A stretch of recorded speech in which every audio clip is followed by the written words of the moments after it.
It's our first Dog and Deuce quick cast, quick takes. Not sure what we're calling it. Watch it over on our YouTube channel, youtube.com/DD on sports. Let's start it. So welcome. This is our pretty much our first quick cast, quick takes. It's a little bit more informal than the regular show we do. There's just been some big news that just came down today. Actually, a couple things of big news, and we thought that rather than wait until next week to do a full show and talk about it, thought we'd just hop on here and give our knee-jerk reactions to it. So first of all, we want to thank Richard Johnson III on Twitter. He is at Potatoes and Bars. He kind of prompted us into this one, so good on him for doing that. Dwyane Wade is now an owner of the Utah Jazz. That's the first bit of news. And obviously, we'll talk about Donovan Mitchell's injury, which who knows? Who knows what that'll be? But first of all, big news, Dwyane Wade. I called you. You didn't seem as excited as I was. Well, man, I've been working. I thought, honestly, when you sent me that text before I spoke to you, and I swear to God, I thought something bad had happened. Because I said the Dwyane way Wade. You sent that, I was like, "Jeez, man, can't buy a break, dude." That's what I thought. So first of all, I'd like to scourge you, if I will. Well, wait a minute. I thought you got to send a little bit of background when you're sending a text like, "Now Dwyane Wade?" Question. No. What does that make you think? This is not going to be on the TV show, so we can actually swear if we want to. And I'll just say exactly what I sent. I just texted you and I said, "Dwyane Wade, motherfucker." And so I want to know what about that made you worried. I just thought it was like Dwyane Wade, again. Another, I thought something bad had happened to him. Oh, you thought something bad had happened to Dwyane Wade. Right. Okay. Gotcha. I mean, you got to realize I've been doing volunteering today. I've been working. I was not super in the news junkie mode this morning. So when you texted me, I thought something bad. And I was like, sense. What? Okay. I'm this sorry. Is crazy. I was like, this is terrible. Why would he hit me with this? Like, what? And then I looked and then I saw. And so then I was less nervous. And then you sent me the article. I mean, dude, I have escorted people in. I've been a flag person today. I've been a crosswalk attendant. Okay. I've done things. And for those who don't know, James is, he's volunteering. I'm a volunteer at one of the vaccination sites. That's right. I'm a volunteer, man. That's what I do. Volunteer. It also allowed you to get the vaccine a little early, which is smart guy. I mean, I don't know if it allowed me. I did earn it. You did. Okay. It's not like I've been putting in a lot of hours, man. I should be getting a paycheck. I'm up to 60 or 70 hours now. That's true.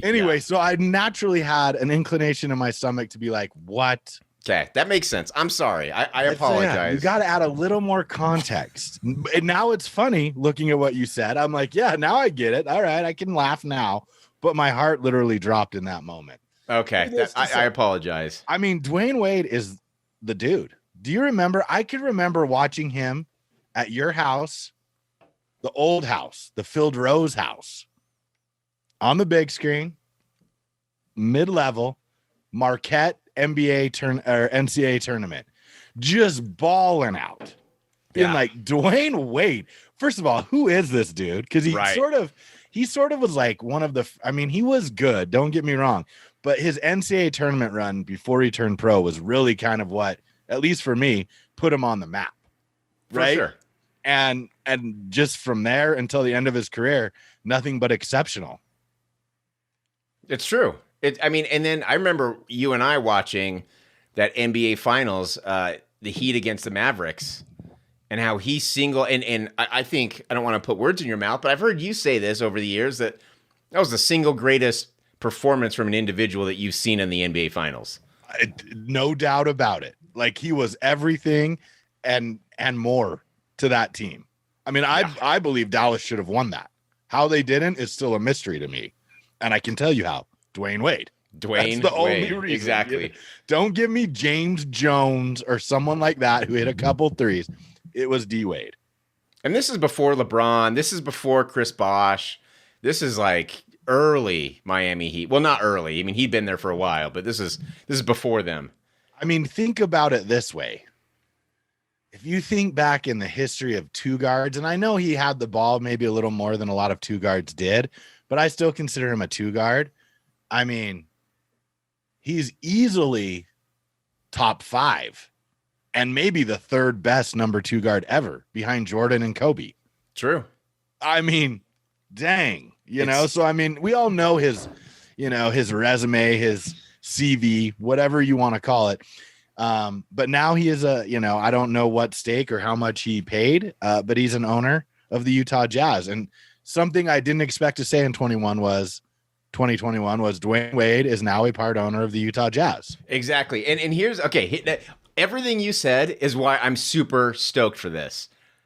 Everything you just said and illustrated, because he's freaking Dwyane Wade, dude. He's like the coolest thing to ever happen to this franchise, right? Like, as much as I love Donovan Mitchell and Rudy, Dwyane Wade is an A-list superstar. Everyone knows him. Everyone respects him. Everyone loves him.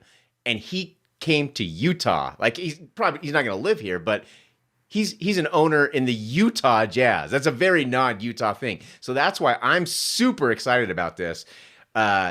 You're, at least when I talked to you earlier, you didn't seem super stoked though. You were, I don't know what the right word was. Well, so, I mean, here's the thing. Like, when I read the article, it says he wants to be more hands-on, and I'm not really sure what that means. Like, if you're looking at it from Dwyane Wade's perspective, which is how I tend to look at a move like this, is this, you got Mr. Smith right there running the team. You're buddies with him. That's all good. You like the direction he's headed as far as social justice, social consciousness. But really what you have is, if you're going to buy into a franchise, you have 2 superstars who are going to be here for a while, and you can be uber successful. So all the things are in place for him, for at least from a minority ownership point of view. If I were buying into a professional sports team, the Jazz are a very formidable option in that regard.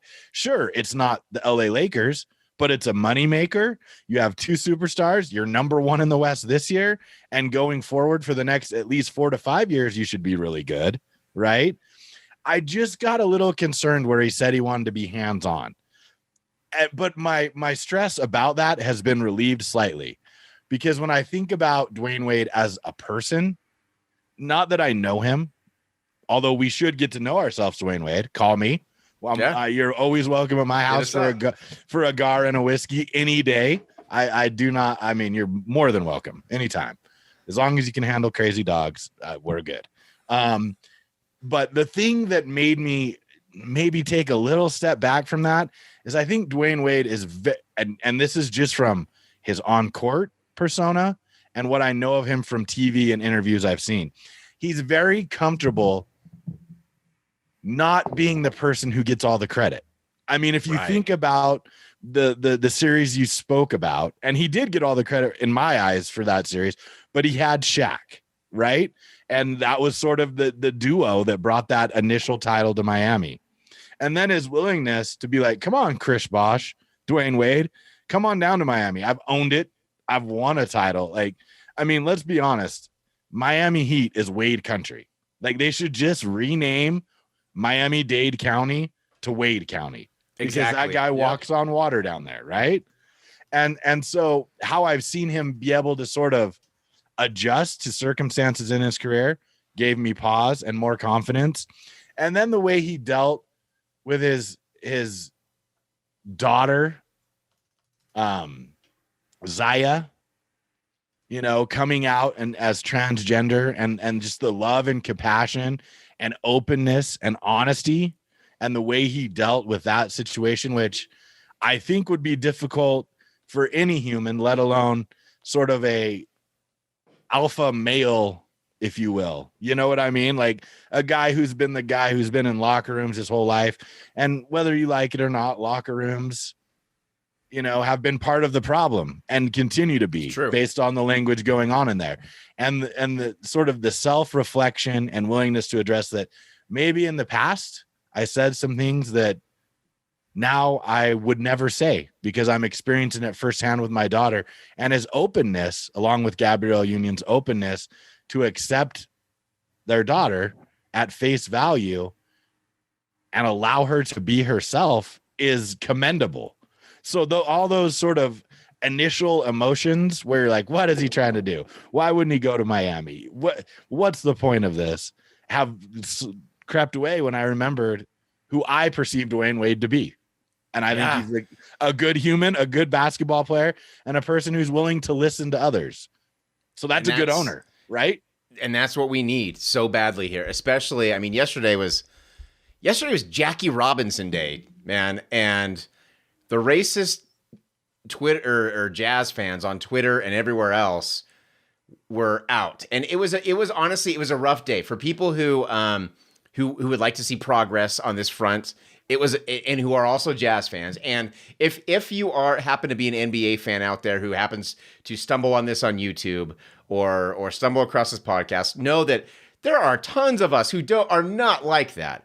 But there is a large portion that is very racist and is stuck in the past. So for us Jazz fans who are looking for that, it was a rough day yesterday because it really just illustrated all the ugliness that Jazz fans are kind of stereotypically known for. So today, that's what made this even sweeter because the Jazz now have a black owner.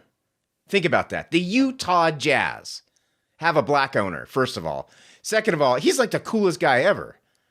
Like, is there anyone who carries more clout other than maybe MJ than Dwyane Wade? It's awesome, and to have him there.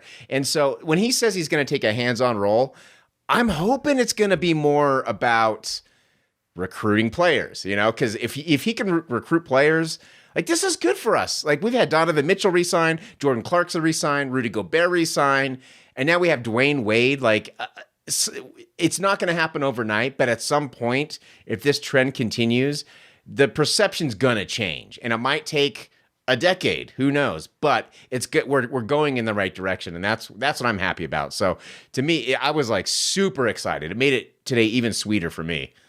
Well, and I think and look, when I hear hands-on, look, I think Justin Zanuck and Dennis Lindsay obviously know how to run from a front office perspective, know how to run a franchise, and they'll always listen to a great player, right? But you need to remember, great players often struggle at being general managers, with the exception of Jerry West, maybe. You see Magic, you see Jordan struggling in ownership roles, although the Hornets are going to make the playoffs this year and have been decent, but never exceptional. I think where he could probably, and I don't know, I agree, recruiting, I mean, that'll be huge, right? Like he can say, like, look, this is a good group of dudes, a good community. He can give his seal of approval if someone asks. Right. And look, I hope him being majority owner, I hope he has a house here. Like I want him to be, you can never overtake Mr. Smith, Ryan Smith, right? And be the full owner, but you can definitely be a version like of that in a way that's beneficial, right? Like you're not the majority owner, but you're Dwyane Wade, and you can show up at games and you can be a part of the community, and you can grow the community in the ways that I think he's grown professional athletes' perspective, as we just spoke about with his daughter. I mean, I'm not so sure 15 years ago, and you see it now with Magic Johnson and his child, right? I think he has a similar situation, but I'm not sure if 15 years ago Magic would have been able to say that. I agree. And Dwyane Wade was the first one to step out, at least that I'm aware of, and be willing to go to bat for his daughter, which seems absurd. Right on its face. Yeah. But it's a significant step. So hopefully it will help in the recruiting. I also think it will help, and I hope it helps in the development of Donovan Mitchell's mentality. I mean, let's not forget, I know Dwyane Wade went to Chicago for a year, I think, but he came back to Miami immediately. And for me, that was sort of him just, from my perspective, checking off wanting to play in his hometown for one season. Right. And then I'm coming back. Right. So, I mean, the majority of his career, he was a one franchise player. Right. Which if you're a Jazz fan, that's hopeful. That's what we want. Absolutely. You like that mentality. Right. Exactly. So I mean, look, I was initially just, first of all, I thought something bad had happened. Then I was a little nervous when I read hands on. Now I'm all in, and I'm happy he's here, and I look forward to seeing what he brings to the table. I mean, I think his ability to drive community progression can't be understated. Like, he can do that. Agreed. I think he can for sure. I do think it's interesting.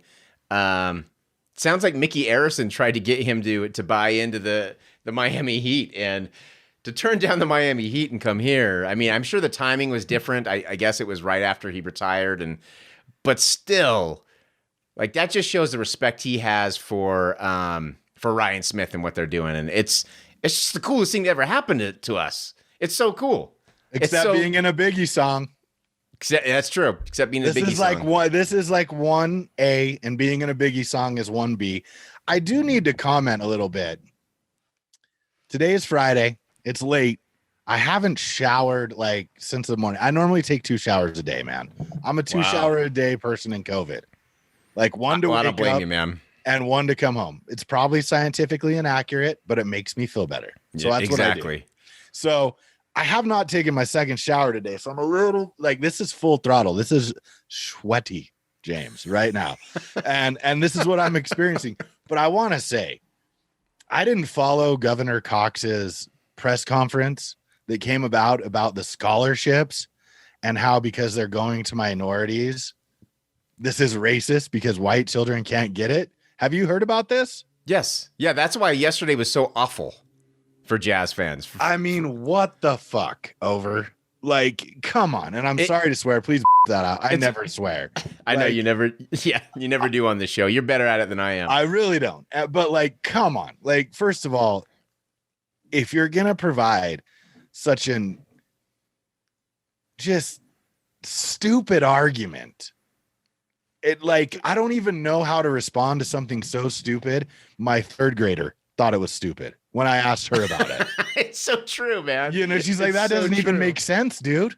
And I'm like, I know, dude. I hear you. What do you mean? She's like, doesn't even make sense, dude. I'm like, exactly. All right. I just wanted to check in, make sure I was like, so my 3rd grader thought that was dumb. And let me just say, non-representative of Utah, it is not. Theoretically, I understand the argument, but we don't live in a vacuum. And, philosophy is great, got a degree in it. But in practicality and application, his argument does not survive the test of reality.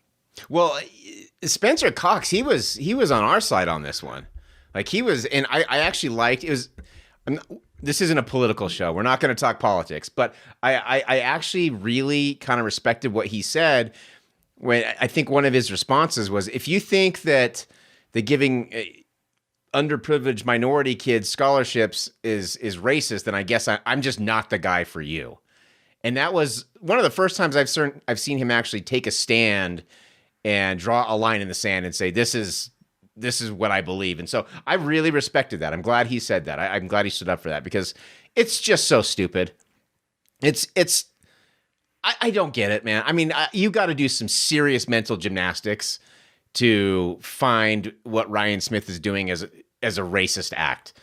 And it's just immoral. Yeah, you're right. It's looking to try to cause a problem where one doesn't exist. It's crazy, dude. I mean, like, And I do want to acknowledge there are plenty of underprivileged white children out there.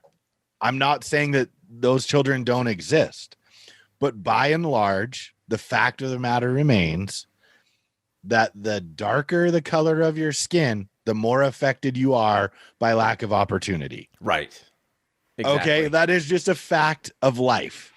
And if we can all agree upon that, then we will see that inherently it's not racist. It's trying to make sure the scales are even.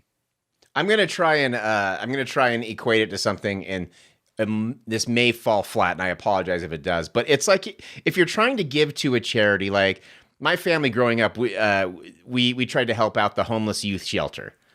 So that was the big thing. Every Christmas we'd go and we'd donate stuff to them. And my mom was very adamant. This is kind of a passion project for her, and she still does that. And it's great. It's like someone saying, well, why weren't you donating to cancer? Or why weren't you helping out the cancer research? You know, it's like, yeah, that's a problem too, for sure. But just because I'm choosing this over this doesn't make me a racist or doesn't make me immoral. Like, and that Doesn't may mean not I don't be, care about cancer patients. It just exactly. Right. Exactly. It's like, I'm going to help out who I can. Yeah, exactly. So that may not be exact, but that's how stupid it is. You're right. It's similar, you know? And I mean, why would he even ask that of the governor? That was the thing I didn't understand. Like, what were you looking for? Why didn't you call in? Like, write a letter to the Jazz. What do you expect the governor to say? No, giving scholarships to anyone is bad. Like, come on. I mean, yeah. Like, he's just like, yeah, dude, more kids get education. And the state of Utah doesn't have to pay for it.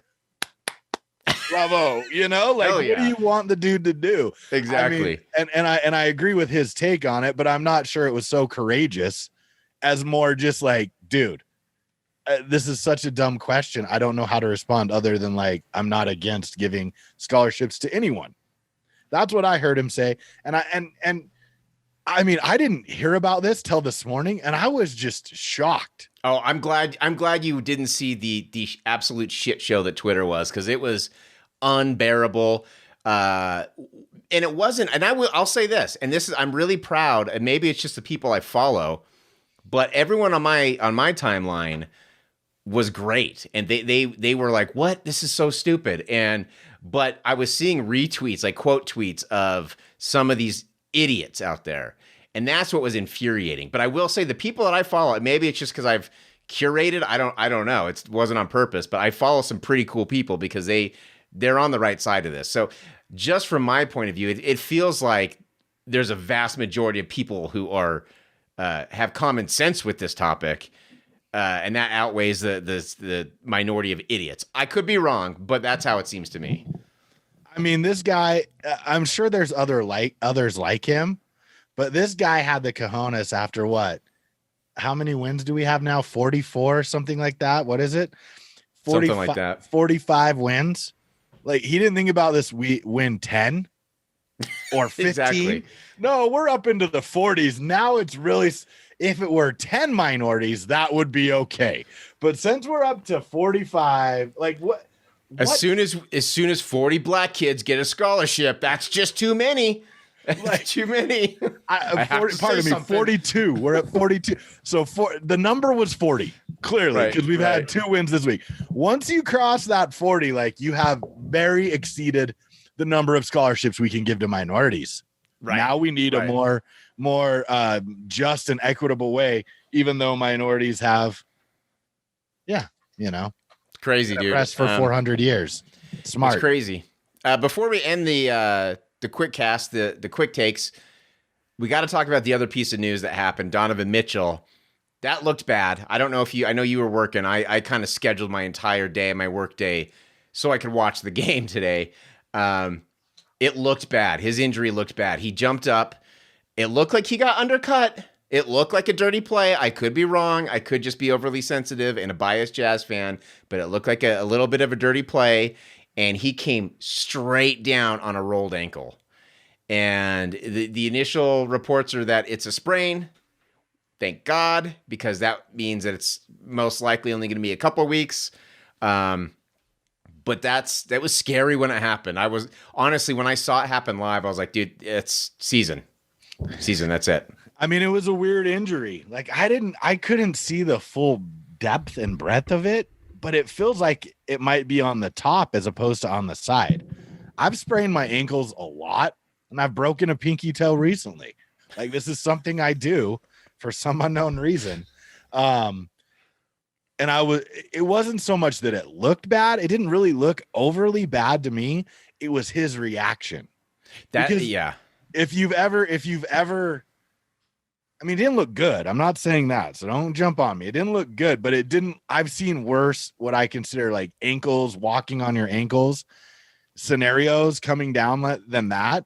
But his initial reaction was immediately to land, roll over, and grab and grimace. And then he tried to get up, and then he couldn't. Yeah, and he was trying to put pressure, and it wasn't there. Apparently the MRI or the X-ray came back negative, MRI tonight before they, and I'm guessing he's not headed to LA for tomorrow's game.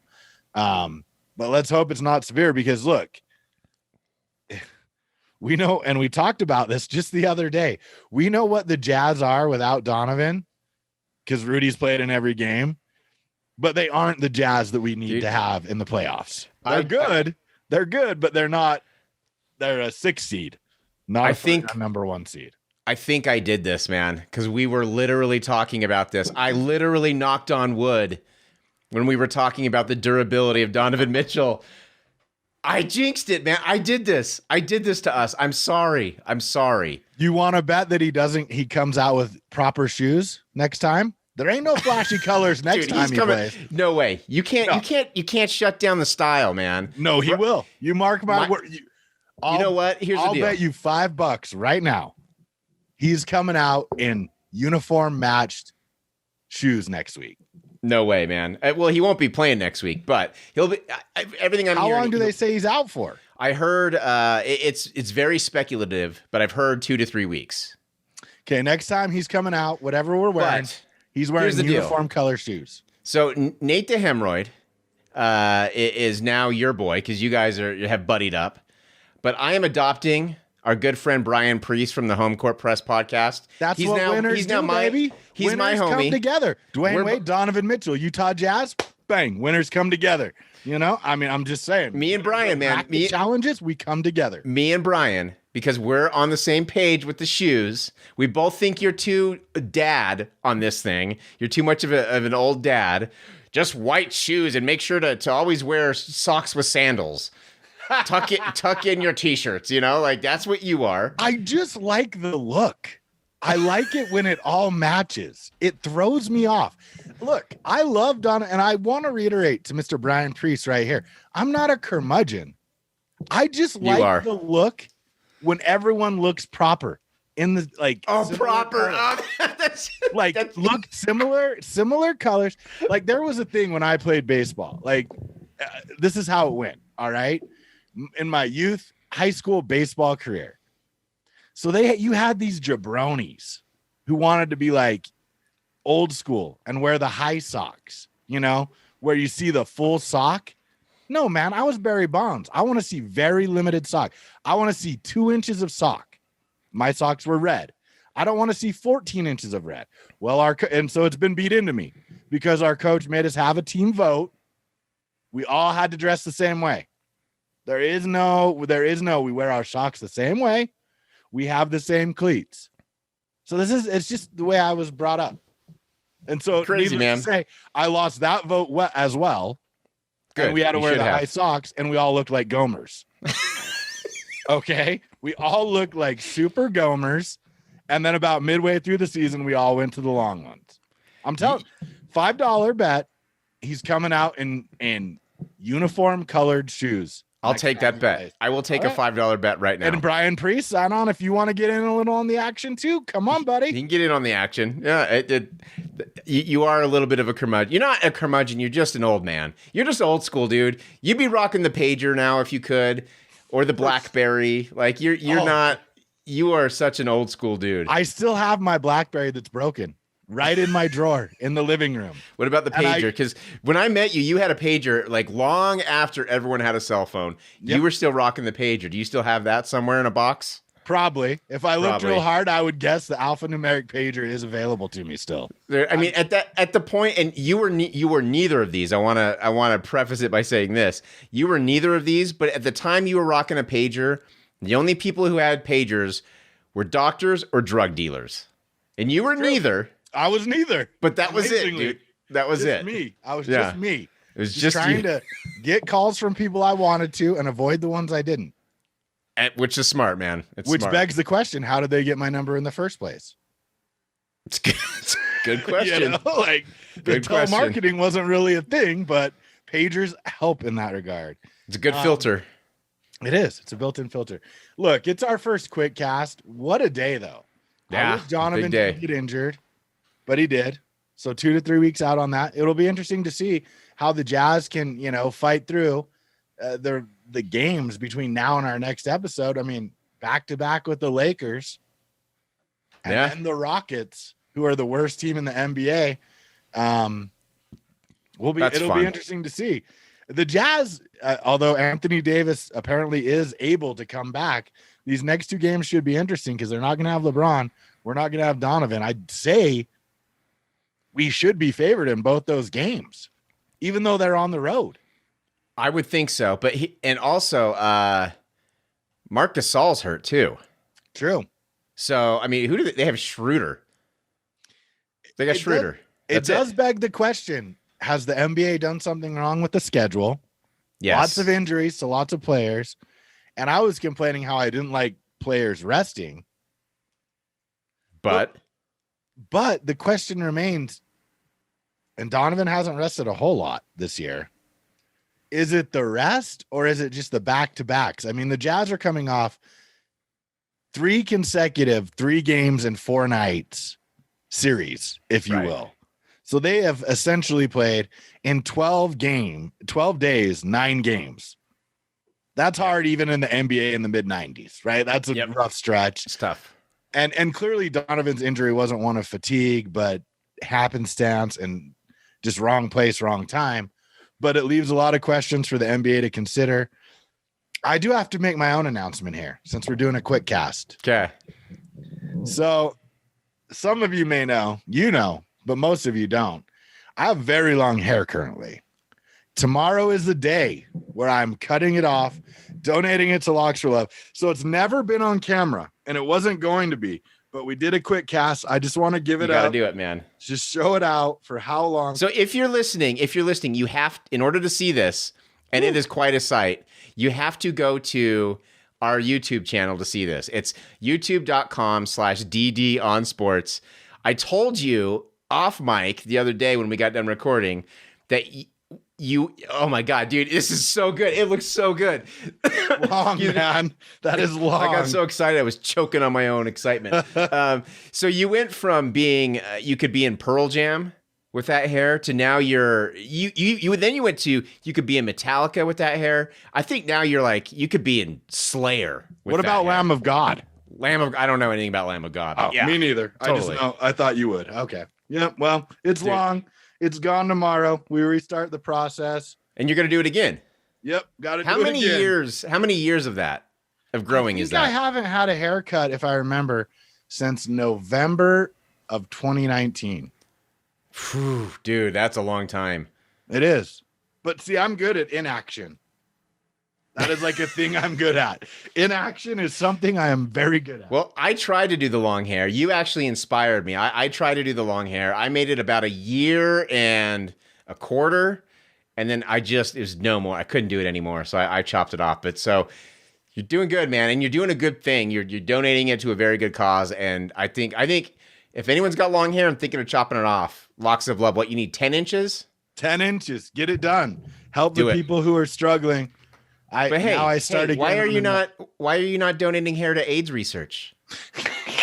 I know exactly.